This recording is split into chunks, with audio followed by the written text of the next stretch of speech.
momento de nuestra vida hemos transitado, tanto vos en casa como Pi y yo, por algún famoso trastorno de ansiedad, algún ataque de ansiedad. Para eso hemos invitado al psicoterapeuta, nuestro querido licenciado Jorgito. Jorgito Merlo Fadel, bienvenido, querido Jorge.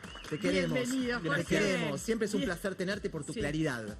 ¿De qué hablamos cuando hablamos de trastorno de ansiedad, Jorge? ¿De qué hablamos? La ansiedad, digamos, es una emoción y que trae aparejada esa emoción el aumento de la hormona del cortisol. El cortisol es la hormona de la incertidumbre, del miedo, de prepararte para el ataque, cuando sos desde afuera estimulado para la defensa. O sea que, de alguna manera, digamos, cambia todo el organismo de la persona cuando esa emoción llamada ansiedad o estrés, como se le quiere llamar también, ataca al ser humano. Ahora, todos pasamos por todos tenemos oscilaciones en el carácter y pasamos por momentos de ansiedad. ¿Cuándo puedo identificar que efectivamente estoy sumergido en un trastorno de ansiedad? Es excelente la pregunta, porque justamente lo que se enseña en una psicoterapia, digamos, cuando el paciente te visita y te consulta, es justamente que comience a registrar. Por eso hay muchas técnicas de autoconocimiento y de autorregistro, para que el paciente comience a darse cuenta cuáles son las manifestaciones que comienza a tener y cuáles son los temas. Por ejemplo, hay temas hoy en la actualidad, que con el transcurrir del tiempo, el cerebro humano se fue adaptando a las diferentes maneras del estrés. Total. Porque podemos decir, el hombre de la caverna no tenía estrés, sí, nada más que en aquel momento, frente a que se le apareciera un animal, ¿entendido? Claro. Aparecía esta cuestión del cortisol en ese momento. Luego fue la guerra, fueron los romanos, luego fue las diferentes cosas con las que el hombre se fue encontrando. Hoy en la actualidad, digamos, dos elementos muy interesantes que suelen aparecer, por ejemplo, puede ser el tránsito, el trabajo, el dinero y el COVID. Claro. Estas cosas son las que despiertan en el ser humano. El amor, las relaciones, los vínculos también. El amor y las relaciones empiezan a aparecer en lo que te voy a explicar a posterior, que tiene que ver ya con la oxitocina. Que la oxitocina es la hormona de signo bioquímico que aparece en nuestro organismo, parecida a la empatía o a lo amoroso, que es la única que permite, digamos, que ese estrés, esa ansiedad, ese cortisol baje. Y Jorgito, ¿cuáles serían los síntomas, digo, de la ansiedad? De la ansiedad negativa, porque me imagino que tener ansiedad, exacto, ¿no? Como vos decías, al ser una emoción, tiene una parte positiva y una negativa, de acuerdo con uno cómo la canalice o cómo, si la sabe manejar o no. Pero ¿cuáles serían los síntomas de un trastorno de la ansiedad de manera negativa, ¿no? Patológica, claro. Las manifestaciones más comunes que empiezan a aparecer cuando ese cortisol excede, cuando estás totalmente inundado del cortisol, digamos, porque empieza a irrigarte en un montón de cosas en el cuerpo, es, por ejemplo, empezar a tener la manifestación de mucha taquicardia, porque justamente el corazón empieza a latir porque te está preparando para la defensa. Claro. Empieza a aparecer esta apnea respiratoria, donde empezás a hacer como que tomar aire, porque de que te cuesta respirar, ahogarte, porque sentís como que tus células no tienen el suficiente oxígeno. La cuestión del prefrontal, o sea, todo lo que tiene que ver con la memoria, nuestro pensamiento se modifica, donde vos sentís permanentemente manifestaciones que tienen que ver con no voy a poder, no voy a llegar, me voy a morir, o sea, hasta se piensa mal, digamos, ¿no? Y en ese pensar mal, ¿qué empieza a ocurrir? También, digamos, la persona comienza a tener conductas que lo llevan a cumplir esto. Por ejemplo, a encerrarse, a no hacer, a no volver a los lugares donde esto le despertó. Por lo tanto, digamos, cuando ellos atraviesan un sistema psicoterapéutico, una psicoterapia, tenés que tener lo que se denomina una terapia cognitiva conductual. ¿Qué significa? Ayudarlo a que cambie los pensamientos. ¿Y cómo? Y ejecutar esos pensamientos modificados en conducta. Por ejemplo, nosotros los terapeutas cognitivos conductuales somos los que salimos a la calle con los pacientes. O sea, nosotros no nos quedamos en un consultorio. El paciente es acompañado a ir al supermercado donde se le activó el estrés o la ansiedad. para que vaya y se dé cuenta que eso estaba acá. Porque, como bien lo decías recién vos, o sea, el tema del cortisol y darnos cuenta que estamos en un trastorno de ansiedad no es el tema. El tema es cuando vos empezás, porque como ese pensamiento se queda en tu cabeza, es cuando empezás a diagnosticar las áreas de la vida, digamos, donde el peligro no está. Claro. La persona, ¿Cómo? Claro, o sea, el saber que tenés ansiedad o estrés, digamos, frente a, qué sé yo, por ejemplo, el salir al supermercado. Ahora, si saliste al supermercado y lo atravesaste, pero también ves que el peligro está en el ascensor, el peligro está si tomas un taxi, si tomas un... Entonces, ¿qué empieza a pasar? Ese cortisol que te quedó, ese pensamiento que quedó arraigado en tu ser, lo empezás a bucear en los lugares donde ese peligro no está. Jorgito, ¿y los ataques de ansiedad es lo mismo que un ataque de pánico? ¿O son dos cosas distintas? O sea, ¿Está relacionado? Está relacionado, es de la familia, pero justamente tenemos que diferenciar allí el ataque propiamente dicho, que es el que se da una sola vez, de pánico, del trastorno de pánico, que es cuando se da repetición. Ese mismo a repetición. Uno se da una sola vez, es ese ataque. Cuando se te transforma, que empieza el segundo, el tercero, el quinto, el décimo, ya estamos en trastorno. Ahora, y se trata, ¿verdad?, de con un profesional, yo te voy a ver a vos, ¿no? Sí. Estoy preocupado porque siento que me modifica la vida, que no puedo ser feliz, que no puedo lidiar, porque uno a veces cree que puede automanejar sus impulsos, sus emociones, sus pensamientos, y la verdad es que muchas veces uno necesita recurrir a un profesional, ¿no? Para que te ayude a desatar, a desanudar el conflicto. Digo, ¿es efectivo el tratamiento? ¿Se puede afrontar, se puede negociar con el ataque? Lo que primero tenés que averiguar cuando tenés la primera entrevista con el paciente, cuánto hace que lo padece. Corres en desventaja cuando hace mucho tiempo, claro, porque justamente el paciente, digamos, va a poder tener un muy buen resultado, pero a lo mejor le va a llevar más tiempo y el recupero va a ser de un 70%.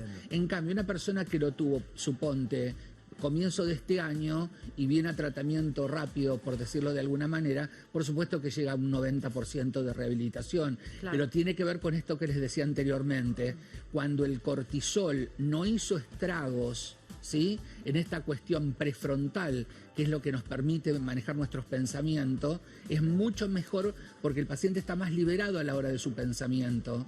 Empieza a dejarse, es más plástico. Claro, más laxo. Es más laxo, exactamente. Claro. Jorgito, y una persona que tal vez tuvo una infancia hostil, ¿no? Porque tuvo diferentes situaciones adversas en la vida, ¿eso puede ser que le genere un trastorno de la ansiedad?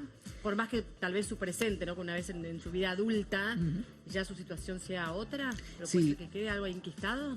Yo creo que, digamos, justamente la persona que despliega un trastorno, estamos hablando, como decías hoy vos, del trastorno de ansiedad patológico. O sea, una persona que despliega un trastorno de ansiedad patológico es una persona que tiene, digamos, ciertas cuestiones, digamos, en su niñez o en sus primeros años de vida, donde algo ha ocurrido, digamos, donde esa persona no tiene una red de contención yoica, lo que es nuestra estructura del yo, lo suficientemente firme, fuerte. Ahora, vos tuviste abandonos, abusos, falta de amorosidad, falta de ser mirado, entendido, reconocido, acompañado, y tenés una vulnerabilidad, digamos, bastante alta para que todo esto te ocurra. ¿Qué pasa es interesante porque me da la sensación, tal vez me equivoque, vos sos el que sabe, mi querido Jorge, que todos hemos pasado por una situación así en algún momento de la vida, o que es mucho más frecuente de lo que creemos. ¿Qué pasa con el entorno? ¿Cómo puede contribuir el entorno? Papá, mamá, los hijos, los hermanos, los tíos, ¿cómo hacen para acoplarse a esta persona y entender que inevitablemente hay un problema a resolver? Sí, el entorno suele acompañar y a veces no acompaña, claro. Pero muchas veces cuando pensamos que no nos van a acompañar, yo al menos desde mi experiencia te voy a hablar casuísticamente con los casos que yo atiendo, cuando le pido al paciente, si yo hablo con tu familia, ¿accederán a una sesión de familia para poder explicar un poco más todo esto que nos está pasando, porque yo necesito la colaboración de ellos? La verdad que me llevé la sorpresa de que acceden. Es lo que decía hoy Pía cuando contaba y decía, todos los que no sabemos, lo que no entendemos, lo que a lo mejor hasta suena dura esta palabra que voy a decir, pero por ignorancia Claro. se puede decir, no, yo no me meto, a ver si me Claro. estudia a mí, a ver si qué me va a decir. No, acceden muy bien. Obvio que el soporte afectivo y amoroso familiar o de quien en esos momentos te estén haciendo de familia, es impresionante lo que ayudan en un paciente y después terminás descubriendo también que el chivo expiatorio del pobre paciente Olvidate. es el que vino, pero Sí. te das cuenta y decís, Dios bendito Sí. esta familia. Jorge, ¿todos tenemos ansiedad en un punto? Obviamente que sí, por esta cosa que vos decías que es una emoción y todos tenemos, pero digo, ¿todos en mayor o menor medida Claro. padecemos la ansiedad? No. Sí, ¿sabés por qué, Pía? Porque la ansiedad es la que te permite poner en movimiento el motor, Claro. del que fuere. Ok. Estaba leyendo porque ahora voy a hacer un posgrado para especializarme en trauma, y estaba leyendo y mirando unos videitos acerca de la felicidad y acerca de lo que tiene que ver, digamos, por qué los seres humanos no somos felices, ¿no? Sí. Y es porque hay mucha confusión. ¿Por qué los seres humanos no somos felices directamente? y nos compramos con que sí. Sí. Sería terminar la frase. Sí. Porque justamente lo que tiene que ver que nosotros creemos, sobre todo en esta época, creemos que la felicidad está a un clic de las cosas. Eso no es felicidad. ¿Qué es la Eso felicidad? es gratificación espontánea. ¿Qué es la felicidad? Que me pongan like, que me aprieten un botoncito, que me traigan Sí. rápido la comida, todo expresa. La felicidad es tener el equilibrio justo entre los eventos divinos que nos puede pasar y de mucha felicidad en la vida y el poder, digamos, gestionar como corresponde los eventos negativos. Wow. Ese equilibrio, cuando lo haces, te lleva hacia la felicidad. ¿Y de qué manera? O sea, perdóname, entonces sería como darle la importancia justa medida a esos eventos negativos y disfrutar en plenitud Esa de es la esos palabra. momentos. Esa es la palabra. Disfrutar lo hermoso que te está sucediendo. Pero ¿qué pasa? ¿Por qué el ser humano no entra a esos lugares? ¿Por Porque qué? hay que frenar. Y hoy no se nos está permitido frenar. O sea, todo es un bombardeo de cosas y de eventos y de que hay que ser y que hay que tener y que hay que... O sea, pero si vos frenás y te metés hacia adentro y te buscas el propósito de tu vida, para qué viniste, si hay vida después de la muerte, hacia soy? dónde vas, exactamente, Todas esas preguntas. quién soy, que son que las que te mueven, el ser humano, seríamos totalmente otros. Porque aparte me parece que en ese tapiz maravilloso, en esa ecuación que vos nos describís, ¿no? Un poco en función de lo que es la felicidad, lo bueno, lo malo, el equilibrio, la raya, justo lo que ven en el medio, uno también tiene que negociar con sus propios fantasmas, con sus miedos, entender que hay eventos negativos, indefectiblemente en la aceptar vida. tal cual. Digo, muchas veces uno dice, bueno, no, soy feliz, no me pasa nada malo, tengo buena posición económica, mis hijos están bien de salud, tengo trabajo, nada malo me pasa, entonces soy feliz. No, al contrario, digamos, en ese diagrama, en ese mapa hay que entender que conviven, convergen, deberían converger sanamente lo malo como lo bueno. ¿Es así? Exactamente, es ese equilibrio del que hablábamos hoy. Y contestándote, que no me quiero escapar de lo que me preguntabas, sí, claramente la ansiedad es ese motor que se nos pone todos los días. En lo que más nos ocupamos es cuando esa ansiedad trasvasa y se va hacia la ansiedad patológica. Claro. Ahora, ¿Y por qué, perdón, Sí, sí, amor. ¿y por qué a veces uno ve muchas personas que por ahí de afuera daría la sensación de que tienen todo, Sí, es verdad. o todo lo que tal vez muchas personas desean, y sin embargo no están felices? Porque justamente Por ahí se los ve, no sé, con la familia, el trabajo, que no tienen ningún premio económico, ¿no? Como amigos, igualmente. Porque justamente tiene que ver con lo que hace un ratitito te explicaba, esta cosa del frenar, cuestionarse hacia adentro, y el tema de si todo eso que tiene lo lleva al disfrute. Hay veces que se cuelgan las cosas como galones, digamos, como lo tengo, bucanas. lo logré, y de pronto ves que la persona nuevamente vuelve a caer en ese vacío, que muchas veces hay que tener mucho cuidado cuando nombro esto, porque el cúmulo de no satisfacciones también te lleva, o de gratificación instantánea, te lleva justamente a la Por eso depresión. están cada vez más personas medicadas. Medicadas, Tratadas. descontentas. Sí. Mi querido Jorge, siempre es un placer escucharte. Vamos a invitar a toda la gente que te están mirando todo el país a que te siga en redes sociales. Así que despacito, para que se entienda, arroja tu arroba. Es arroba, Jorge Merlo Fadel. arroba, anotá, el lápiz y papel en casa. Ahí igual lo tenés en el graph. Arroba, acá abajo justo tenés el nombre de Jorgito. Arroba, Sí. Jorge Merlo Fadel. Con esa claridad y esa dulzura que tiene, seguramente te va a responder a tus consultas cuando le escribas. Arroba, Jorge Merlo Fadel. ¿Podemos pedir un aplauso grande para nuestro Gracias, querido Jorgito? Jorge. No, vamos, gracias, Jorgito, te gracias, queremos. Jorge. Te queremos mucho. Gracias, ¿Te gusta Jorge. venir acá? ¿Te sentís cómodo? Me encanta, me encanta. Mucho. Que a Bueno, nosotros nos encanta es tu recibirte, casa. Jorge. Es tu casa, es tu casa. A ver, Toti, ¿qué